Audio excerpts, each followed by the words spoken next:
The effect of global warming on sloths.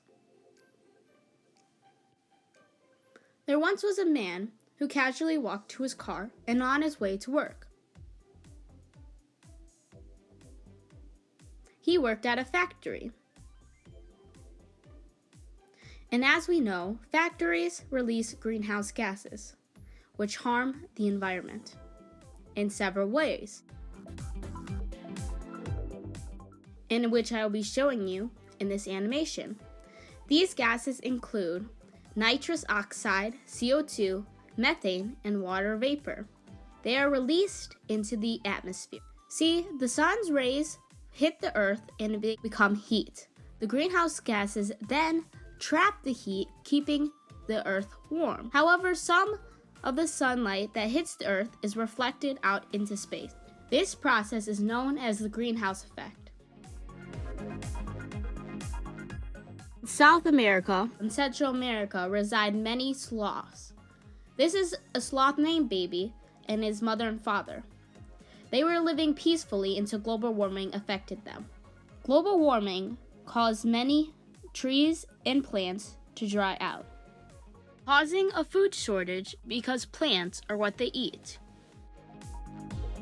This event occurred because of a drought that happened as a result of global warming. This will cause the sloth family to suffer because sloths live in trees.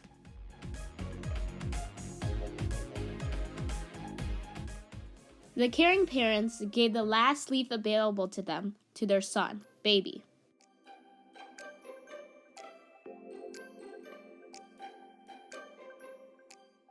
After some time had passed, Baby woke up to realize something terrible had happened. He was greatly saddened when he found out that his parents had died as a result of not having food. He had no idea what to do. All he knew is that his parents were dead. So he went long and far in search for a better life.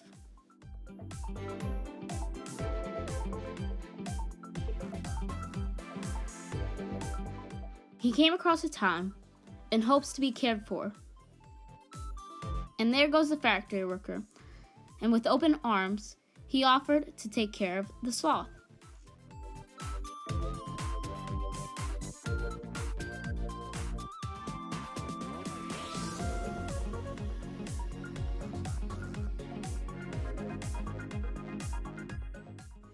The next day, they were off to work at the factory.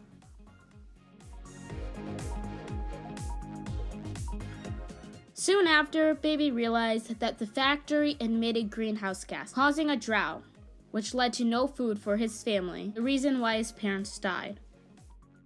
Once the factory worker realized why Baby was sad, he had an idea that would reduce the amount of greenhouse gases let into the atmosphere, creating global warming. He would build solar panels put onto the factory. As solar panels collect energy from the sun without emitting any gases, they are much more safer for our environment than factories with smokestacks. Use fossil fuels as energy and then release these harmful gases. Though factories with furnaces still emit greenhouse gases, the number will be reduced. There are many ways to reduce global warming, so please do your part, just like the factory worker, in reducing it to save our environment.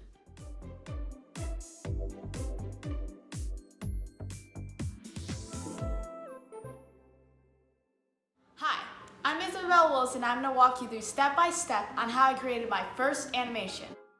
Storyboarding was one of the most important elements in the creation of my animation. Storyboarding helped me get the story down so that I have an easier time when drawing each section of the animation. When figuring out which drawing program I wanted to use, I immediately thought of Procreate because this is a program I've been using for a very long time. Additionally, it comes with many features that are very useful to me. Another thing that helped me significantly throughout the making of my animation was a Jot Pro pen. This allowed me to draw intricate detail which I wouldn't be able to with a normal stylus.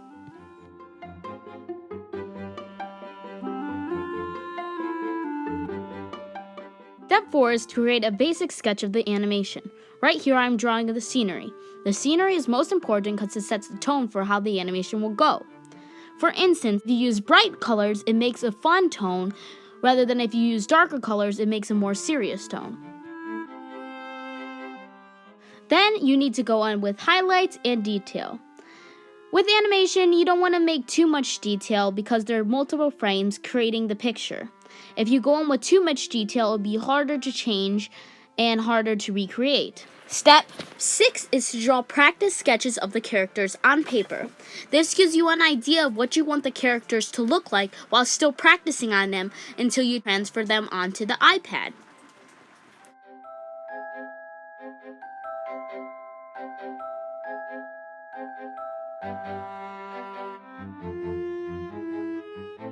Also, you want to transfer those practice sketches onto Procreate or whatever drawing app you chose. And doing this, you basically look at the practice sketch you created and try your best to recreate it. But not least, I take all my mini animations and put them into iMovie or any other editing software. I used iMovie because I am familiar with it. Because Procreate only allows me to do a maximum of 60 frames, this allows me to have a consistent animation. Then I check the speed of the animation. I make sure it isn't too fast or too slow. Additionally, I make sure the storyline is well understood by my audience. That's how I made my first animation.